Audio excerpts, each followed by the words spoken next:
ಕಬ್ಬಿಣ ತಂತಿ ಮಠದಲ್ಲಿ ಸ್ವಾತಿಯನ್ನ ಮರ್ಡರ್ ಮಾಡಿ ಆನಂತರ ಈ ಕೊಲೆಗಡುಕರು ನಯಾಜ್ ಮತ್ತೆ ಇನ್ನಿಬ್ರು ಕೊಲೆಗಡುಕರು ತಮ್ಮ ಕಾರ್ನ ಡಿಕ್ಕಿಯಲ್ಲಿ ಆಕೆಯನ್ನ ತುಂಬಿಕೊಂಡು ಬಂದು ಇದೇ ಮಾರ್ಗವಾಗಿ ಬರ್ತಾರೆ ನೋಡಿ. ಇದು ನಂದಿಗಡ ಸೇತುವೆ, ತುಂಗಭದ್ರಾ ನದಿಗೆ ಕಟ್ಟಿರುವಂತ ನಂದಿಗಡ ಸೇತುವೆ, ಕೂಸಗಟ್ಟಿಯ ನಂದಿಗಡ ಸೇತುವೆ. ಈ ನಂದಿಗಡ ಸೇತುವೆ ಇದು ಅಲ್ಲಿಂದ ಬರ್ತಾರೆ, ಒಂದು ಟ್ರ್ಯಾಕ್ಟರ್ ಬರ್ತಿದೆಯಲ್ಲ ಅದೇ ಮಾರ್ಗವಾಗಿ ಬರ್ತಾರೆ, ಇದೇ ಸ್ಥಳಕ್ಕೆ ಬರ್ತಾರೆ. ಇದೇ ಸ್ಥಳಕ್ಕೆ ಬಂದು ಇದು ಡೀಪ್, ಇದು ತುಂಗಭದ್ರೆಯ ಡೀಪ್. ಇದು ಈ ಡೀಪ್ನಲ್ಲಿ ಡೆಡ್ ಬಾಡಿಯನ್ನ ವಾಹನವನ್ನ ಇಲ್ಲೇ ನಿಲ್ಲಿಸಿ ರಾತ್ರಿ ಹೊತ್ತಿಗೆ ಸುಮಾರು 11 ಗಂಟೆ ರಾತ್ರಿ ಆಗಿದ್ದಾಗ ಕಾರನ್ನ ಇಲ್ಲೇ ನಿಲ್ಲಿಸಿ, ಬೊಲೆನೋ ಕಾರ್ ಅದು, ಕಾರನ್ನ ಇಲ್ಲಿ ನಿಲ್ಲಿಸಿ ಡಿಕ್ಕಿಯನ್ನು ಓಪನ್ ಮಾಡಿ ಡಿಕ್ಕಿಯಿಂದ ಆಕೆಯ ಮೃತದೇಹವನ್ನು ತೆಗೆದು ಇಲ್ಲಿ ಎಸಿತಾರೆ. ಎಸೆದ ಮೃತದೇಹ ಹಿಂಗೆ ನೀರು ಹರಿತಾ ಇರೋದ್ರಿಂದಾಗಿ, ತುಂಗಭದ್ರೆ ಹರಿತಾ ಇರೋದ್ರಿಂದಾಗಿ ನದಿಯ ನೀರಿನೊಂದಿಗೆ ಮೃತದೇಹವು ಕೂಡ ಟ್ರಾವೆಲ್ ಮಾಡುತ್ತೆ. ನೀರಿನಲ್ಲಿ ಹೋಗಿ ಅಲ್ಲೊಂದು ಜಾಗ ಕಾಣಿಸುತ್ತಲ್ಲ ಆ ಜಾಗದಲ್ಲಿ ಹೋಗಿ ಸಿಕ್ಕಾಕೊಳ್ಳುತ್ತೆ. ಸುಮಾರು 6ನೇ ತಾರೀಕಿಗೆ ಆಕೆಯ ಡೆಡ್ ಬಾಡಿಯನ್ನು ಐಡೆಂಟಿಫೈ ಮಾಡ್ತಾರೆ. ಇಲ್ಲಿ ಮೀನುಗಾರಿಕೆಗೆ ಇಲ್ಲಿ ಹೆಸರುವಾಸಿ, ಈ ತುಂಗಭದ್ರೆಯ ಈ ನದಿಯಲ್ಲಿ ಮೀನುಗಾರಿಕೆ ಮಾಡ್ತಾರೆ. ಹಾಗಾಗಿ ಆ ದೇಹವನ್ನು, ಸ್ವಾತಿಯ ದೇಹವನ್ನು ಮೀನುಗಳು ತಿಂದಿದ್ವು, ಅರ್ಧ ಡಿಸ್ಪೋಸ್ ಆಗಿತ್ತದು, ಡಿಕಂಪೋಸ್ ಆಗಿತ್ತು. ಅಲ್ಲಿ ಆ ಬಾಡಿ ಸಿಕ್ಕಾಕೊಳ್ಳುತ್ತೆ. ಸಿಕ್ಕಾಕೊಂಡಂಥ ಬಾಡಿಯನ್ನು ಐಡೆಂಟಿಫೈ ಮಾಡ್ತಾರೆ. 7ನೇ ತಾರೀಕು ಸ್ವಾತಿಯ ತಾಯಿ ಶಶಿರೇಖಾ ಮಿಸ್ಸಿಂಗ್ ಕಂಪ್ಲೇಂಟ್ ಕೊಡ್ತಾರೆ. ಇಲ್ಲಿ ಸಿಕ್ಕಿರುವಂಥ ಬಾಡಿ ಮತ್ತು ಸ್ವಾತಿಯ ಬಾಡಿಗೂ ಕೂಡ ಸಾಮ್ಯತೆ ಅಥವಾ ಸಿಮಿಲರ್ ಇರೋದ್ರಿಂದಾಗಿ ಅದು ಸ್ವಾತಿಯ ಬಾಡಿ ಅಂಥೇಳಿ ಐಡೆಂಟಿಫೈ ಮಾಡಿ ಗುರುತು ಪತ್ತೆ ಮಾಡ್ತಾರೆ. ಆ ನಂತರ ಗೊತ್ತಾಗುತ್ತೆ ಸ್ವಾತಿಯ ಮರ್ಡರ್ ಮಿಸ್ಟ್ರಿ ಮತ್ತು ಯಾರ್ಯಾರಿದ್ದಾರೆ, ಏನು ಎತ್ತ ಅನ್ನೋದು ಕೂಡ. ನೋಡಿ, ಕಬ್ಬಿಣ ತಂತಿಯಿಂದ ಆ ಮರ್ಡರ್ ಮಿಸ್ಟ್ರಿ, ಅಲ್ಲಿ ಆಕೆಯನ್ನು ಕೊಲೆ ಮಾಡಿ ಇಲ್ಲಿ ಕರ್ಕೊಂಡು ಬಂದು ಇಲ್ಲಿ ಎಸೆದು ಇದೇ ಸ್ಥಳದಲ್ಲಿ ಆಕೆಯ ದೇಹವು ಕೂಡ ಇಲ್ಲಿಂದ ಸುಮಾರು ಒಂದು ಅರ್ಧ ಕಿಲೋಮೀಟರ್ ದೂರದಲ್ಲಿ ಆಕೆಯ ದೇಹ ಪತ್ತೆ ಆಗುತ್ತೆ. ಇದು ರಿಪಬ್ಲಿಕ್ ಕನ್ನಡ ಗ್ರೌಂಡ್ನಲ್ಲಿದ್ದು ಏನಾಗಿದೆ ಸ್ವಾತಿ ಮರ್ಡರ್ ಮಿಸ್ಟ್ರಿಯಲ್ಲಿ ಎಲ್ಲವನ್ನು ಕೂಡ ಜನರಿಗೆ ಇನ್ವೆಸ್ಟಿಗೇಷನ್ನ ಮೂಲಕ ತೆರೆದಿಡುವಂಥ ಪ್ರಯತ್ನವನ್ನು ಮಾಡ್ತಾ ಇದ್ದೀವಿ. ಕ್ಯಾಮ್ರಾ ಪರ್ಸನ್ ಮಹೇಶ್ ಜೊತೆಗೆ ನಾನು ರಂಜಿತ್ ಶಿರಿಯಾರ್, ರಿಪಬ್ಲಿಕ್ ಕನ್ನಡ. ಕಬ್ಬಿಣ ತಂತಿ ಮಠದಲ್ಲಿ ಸ್ವಾತಿಯನ್ನ ಮರ್ಡರ್ ಮಾಡಿ ಆನಂತರ ಈ ಕೊಲೆಗಡುಕರು ನಯಾಜ್ ಮತ್ತೆ ಇನ್ನಿಬ್ರು ಕೊಲೆಗಡುಕರು ತಮ್ಮ ಕಾರ್ನ ಡಿಕ್ಕಿಯಲ್ಲಿ ಆಕೆಯನ್ನ ತುಂಬಿಕೊಂಡು ಬಂದು ಇದೇ ಮಾರ್ಗವಾಗಿ ಬರ್ತಾರೆ ನೋಡಿ. ಇದು ನಂದಿಗಡ ಸೇತುವೆ, ತುಂಗಭದ್ರಾ ನದಿಗೆ ಕಟ್ಟಿರುವಂಥ ನಂದಿಗಡ ಸೇತುವೆ, ಕೂಸಗಟ್ಟಿಯ ನಂದಿಗಡ ಸೇತುವೆ. ಈ ನಂದಿಗಡ ಸೇತುವೆ ಇದು ಅಲ್ಲಿಂದ ಬರ್ತಾರೆ, ಒಂದು ಟ್ರ್ಯಾಕ್ಟರ್ ಬರ್ತಿದೆಯಲ್ಲ ಅದೇ ಮಾರ್ಗವಾಗಿ ಬರ್ತಾರೆ, ಇದೇ ಸ್ಥಳಕ್ಕೆ ಬರ್ತಾರೆ. ಇದೇ ಸ್ಥಳಕ್ಕೆ ಬಂದು ಇದು ಡೀಪ್, ಇದು ತುಂಗಭದ್ರೆಯ ಡೀಪ್. ಇದು ಈ ಡೀಪ್ನಲ್ಲಿ ಡೆಡ್ ಬಾಡಿಯನ್ನ ವಾಹನವನ್ನ ಇಲ್ಲೇ ನಿಲ್ಲಿಸಿ ರಾತ್ರಿ ಹೊತ್ತಿಗೆ ಸುಮಾರು 11 ಗಂಟೆ ರಾತ್ರಿ ಆಗಿದ್ದಾಗ ಕಾರನ್ನ ಇಲ್ಲೇ ನಿಲ್ಲಿಸಿ, ಬೊಲೆನೋ ಕಾರ್ ಅದು, ಕಾರನ್ನ ಇಲ್ಲಿ ನಿಲ್ಲಿಸಿ ಡಿಕ್ಕಿಯನ್ನು ಓಪನ್ ಮಾಡಿ ಡಿಕ್ಕಿಯಿಂದ ಆಕೆಯ ಮೃತದೇಹವನ್ನು ತೆಗೆದು ಇಲ್ಲಿ ಎಸಿತಾರೆ. ಎಸೆದ ಮೃತದೇಹ ಹಿಂಗೆ ನೀರು ಹರಿತಾ ಇರೋದ್ರಿಂದಾಗಿ, ತುಂಗಭದ್ರೆ ಹರಿತಾ ಇರೋದ್ರಿಂದಾಗಿ ನದಿಯ ನೀರಿನೊಂದಿಗೆ ಮೃತದೇಹವು ಕೂಡ ಟ್ರಾವೆಲ್ ಮಾಡುತ್ತೆ. ನೀರಿನಲ್ಲಿ ಹೋಗಿ ಅಲ್ಲೊಂದು ಜಾಗ ಕಾಣಿಸುತ್ತಲ್ಲ ಆ ಜಾಗದಲ್ಲಿ ಹೋಗಿ ಸಿಕ್ಕಾಕೊಳ್ಳುತ್ತೆ. ಸುಮಾರು 6ನೇ ತಾರೀಕಿಗೆ ಆಕೆಯ ಡೆಡ್ ಬಾಡಿಯನ್ನು ಐಡೆಂಟಿಫೈ ಮಾಡ್ತಾರೆ. ಇಲ್ಲಿ ಮೀನುಗಾರಿಕೆಗೆ ಇಲ್ಲಿ ಹೆಸರುವಾಸಿ, ಈ ತುಂಗಭದ್ರೆಯ ಈ ನದಿಯಲ್ಲಿ ಮೀನುಗಾರಿಕೆ ಮಾಡ್ತಾರೆ. ಹಾಗಾಗಿ ಆ ದೇಹವನ್ನು, ಸ್ವಾತಿಯ ದೇಹವನ್ನು ಮೀನುಗಳು ತಿಂದಿದ್ವು, ಅರ್ಧ ಡಿಸ್ಪೋಸ್ ಆಗಿತ್ತದು, ಡಿಕಂಪೋಸ್ ಆಗಿತ್ತು. ಅಲ್ಲಿ ಆ ಬಾಡಿ ಸಿಕ್ಕಾಕೊಳ್ಳುತ್ತೆ. ಸಿಕ್ಕಾಕೊಂಡಂಥ ಬಾಡಿಯನ್ನು ಐಡೆಂಟಿಫೈ ಮಾಡ್ತಾರೆ. 7ನೇ ತಾರೀಕು ಸ್ವಾತಿಯ ತಾಯಿ ಶಶಿರೇಖಾ ಮಿಸ್ಸಿಂಗ್ ಕಂಪ್ಲೇಂಟ್ ಕೊಡ್ತಾರೆ. ಇಲ್ಲಿ ಸಿಕ್ಕಿರುವಂಥ ಬಾಡಿ ಮತ್ತು ಸ್ವಾತಿಯ ಬಾಡಿಗೂ ಕೂಡ ಸಾಮ್ಯತೆ ಅಥವಾ ಸಿಮಿಲರ್ ಇರೋದ್ರಿಂದಾಗಿ ಅದು ಸ್ವಾತಿಯ ಬಾಡಿ ಅಂಥೇಳಿ ಐಡೆಂಟಿಫೈ ಮಾಡಿ ಗುರುತು ಪತ್ತೆ ಮಾಡ್ತಾರೆ. ಆ ನಂತರ ಗೊತ್ತಾಗುತ್ತೆ ಸ್ವಾತಿಯ ಮರ್ಡರ್ ಮಿಸ್ಟ್ರಿ ಮತ್ತು ಯಾರ್ಯಾರಿದ್ದಾರೆ, ಏನು ಎತ್ತ ಅನ್ನೋದು ಕೂಡ. ನೋಡಿ, ಕಬ್ಬಿಣ ತಂತಿಯಿಂದ ಆ ಮರ್ಡರ್ ಮಿಸ್ಟ್ರಿ, ಅಲ್ಲಿ ಆಕೆಯನ್ನು ಕೊಲೆ ಮಾಡಿ ಇಲ್ಲಿ ಕರ್ಕೊಂಡು ಬಂದು ಇಲ್ಲಿ ಎಸೆದು ಇದೇ ಸ್ಥಳದಲ್ಲಿ ಆಕೆಯ ದೇಹವು ಕೂಡ ಇಲ್ಲಿಂದ ಸುಮಾರು ಒಂದು ಅರ್ಧ ಕಿಲೋಮೀಟರ್ ದೂರದಲ್ಲಿ ಆಕೆಯ ದೇಹ ಪತ್ತೆ ಆಗುತ್ತೆ. ಇದು ರಿಪಬ್ಲಿಕ್ ಕನ್ನಡ ಗ್ರೌಂಡ್ನಲ್ಲಿದ್ದು ಏನಾಗಿದೆ ಸ್ವಾತಿ ಮರ್ಡರ್ ಮಿಸ್ಟ್ರಿಯಲ್ಲಿ ಎಲ್ಲವನ್ನು ಕೂಡ ಜನರಿಗೆ ಇನ್ವೆಸ್ಟಿಗೇಷನ್ನ ಮೂಲಕ ತೆರೆದಿಡುವಂಥ ಪ್ರಯತ್ನವನ್ನು ಮಾಡ್ತಾ ಇದ್ದೀವಿ. ಕ್ಯಾಮ್ರಾ ಪರ್ಸನ್ ಮಹೇಶ್ ಜೊತೆಗೆ ನಾನು ರಂಜಿತ್ ಶಿರಿಯಾರ್, ರಿಪಬ್ಲಿಕ್ ಕನ್ನಡ. ಕಬ್ಬಿಣ ತಂತಿ ಮಠದಲ್ಲಿ ಸ್ವಾತಿಯನ್ನ ಮರ್ಡರ್ ಮಾಡಿ ಆನಂತರ ಈ ಕೊಲೆಗಡುಕರು ನಯಾಜ್ ಮತ್ತೆ ಇನ್ನಿಬ್ರು ಕೊಲೆಗಡುಕರು ತಮ್ಮ ಕಾರ್ನ ಡಿಕ್ಕಿಯಲ್ಲಿ ಆಕೆಯನ್ನ ತುಂಬಿಕೊಂಡು ಬಂದು ಇದೇ ಮಾರ್ಗವಾಗಿ ಬರ್ತಾರೆ ನೋಡಿ. ಇದು ನಂದಿಗಡ ಸೇತುವೆ, ತುಂಗಭದ್ರಾ ನದಿಗೆ ಕಟ್ಟಿರುವಂಥ ನಂದಿಗಡ ಸೇತುವೆ, ಕೂಸಗಟ್ಟಿಯ ನಂದಿಗಡ ಸೇತುವೆ.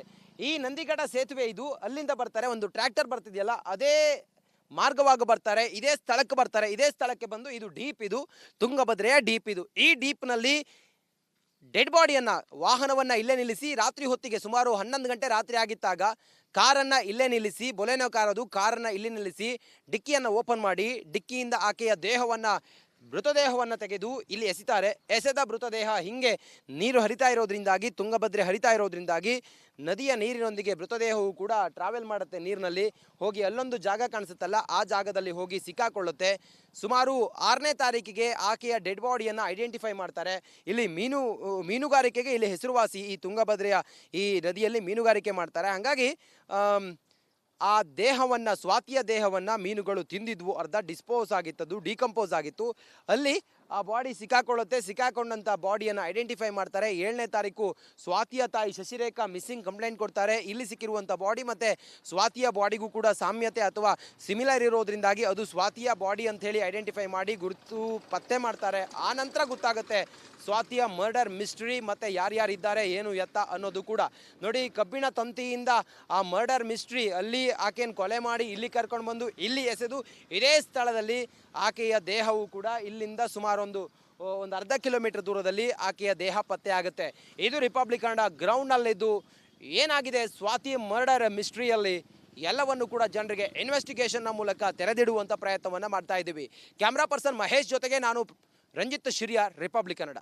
ಕಬ್ಬಿಣ ತಂತಿ ಮಠದಲ್ಲಿ ಸ್ವಾತಿಯನ್ನ ಮರ್ಡರ್ ಮಾಡಿ ಆನಂತರ ಈ ಕೊಲೆಗಡುಕರು ನಯಾಜ್ ಮತ್ತೆ ಇನ್ನಿಬ್ರು ಕೊಲೆಗಡುಕರು ತಮ್ಮ ಕಾರ್ನ ಡಿಕ್ಕಿಯಲ್ಲಿ ಆಕೆಯನ್ನ ತುಂಬ್ಕೊಂಡು ಬಂದು ಇದೇ ಮಾರ್ಗವಾಗಿ ಬರ್ತಾರೆ. ನೋಡಿ, ಇದು ನಂದಿಗಡ ಸೇತುವೆ, ತುಂಗಭದ್ರಾ ನದಿಗೆ ಕಟ್ಟಿರುವಂಥ ನಂದಿಗಡ ಸೇತುವೆ, ಕೂಸಗಟ್ಟಿಯ ನಂದಿಗಡ ಸೇತುವೆ.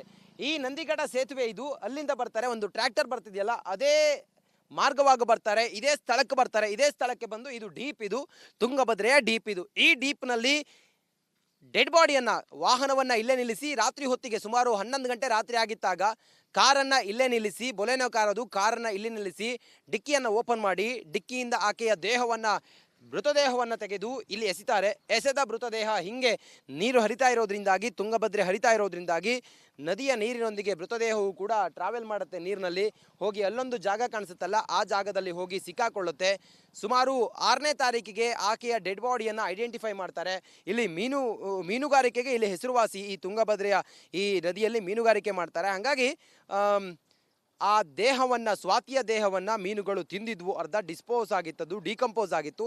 ಅಲ್ಲಿ ಆ ಬಾಡಿ ಸಿಕ್ಕಾಕೊಳ್ಳುತ್ತೆ. ಸಿಕ್ಕಾಕೊಂಡಂಥ ಬಾಡಿಯನ್ನು ಐಡೆಂಟಿಫೈ ಮಾಡ್ತಾರೆ. 7ನೇ ತಾರೀಕು ಸ್ವಾತಿಯ ತಾಯಿ ಶಶಿರೇಖಾ ಮಿಸ್ಸಿಂಗ್ ಕಂಪ್ಲೇಂಟ್ ಕೊಡ್ತಾರೆ. ಇಲ್ಲಿ ಸಿಕ್ಕಿರುವಂಥ ಬಾಡಿ ಮತ್ತು ಸ್ವಾತಿಯ ಬಾಡಿಗೂ ಕೂಡ ಸಾಮ್ಯತೆ ಅಥವಾ ಸಿಮಿಲರ್ ಇರೋದ್ರಿಂದಾಗಿ ಅದು ಸ್ವಾತಿಯ ಬಾಡಿ ಅಂಥೇಳಿ ಐಡೆಂಟಿಫೈ ಮಾಡಿ ಗುರುತು ಪತ್ತೆ ಮಾಡ್ತಾರೆ. ಆ ನಂತರ ಗೊತ್ತಾಗುತ್ತೆ ಸ್ವಾತಿಯ ಮರ್ಡರ್ ಮಿಸ್ಟ್ರಿ ಮತ್ತು ಯಾರ್ಯಾರಿದ್ದಾರೆ, ಏನು ಎತ್ತ ಅನ್ನೋದು ಕೂಡ.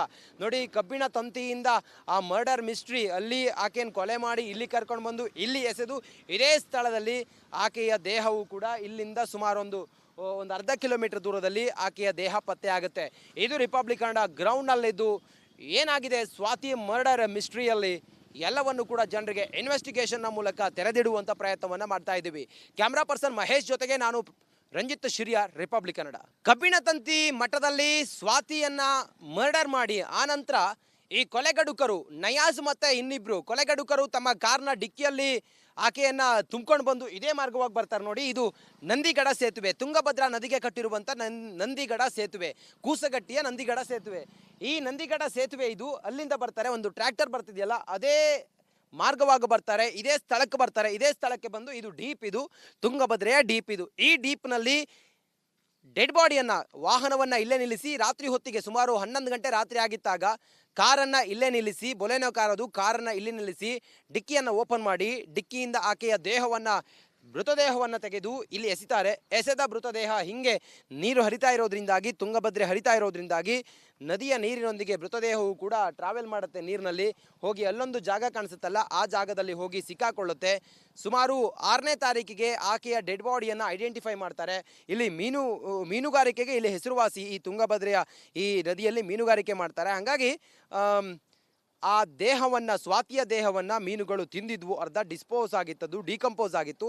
ಅಲ್ಲಿ ಆ ಬಾಡಿ ಸಿಕ್ಕಾಕೊಳ್ಳುತ್ತೆ. ಸಿಕ್ಕಾಕೊಂಡಂಥ ಬಾಡಿಯನ್ನು ಐಡೆಂಟಿಫೈ ಮಾಡ್ತಾರೆ. 7ನೇ ತಾರೀಕು ಸ್ವಾತಿಯ ತಾಯಿ ಶಶಿರೇಖಾ ಮಿಸ್ಸಿಂಗ್ ಕಂಪ್ಲೇಂಟ್ ಕೊಡ್ತಾರೆ. ಇಲ್ಲಿ ಸಿಕ್ಕಿರುವಂಥ ಬಾಡಿ ಮತ್ತು ಸ್ವಾತಿಯ ಬಾಡಿಗೂ ಕೂಡ ಸಾಮ್ಯತೆ ಅಥವಾ ಸಿಮಿಲರ್ ಇರೋದ್ರಿಂದಾಗಿ ಅದು ಸ್ವಾತಿಯ ಬಾಡಿ ಅಂಥೇಳಿ ಐಡೆಂಟಿಫೈ ಮಾಡಿ ಗುರುತು ಪತ್ತೆ ಮಾಡ್ತಾರೆ. ಆ ನಂತರ ಗೊತ್ತಾಗುತ್ತೆ ಸ್ವಾತಿಯ ಮರ್ಡರ್ ಮಿಸ್ಟ್ರಿ ಮತ್ತು ಯಾರ್ಯಾರಿದ್ದಾರೆ, ಏನು ಎತ್ತ ಅನ್ನೋದು ಕೂಡ.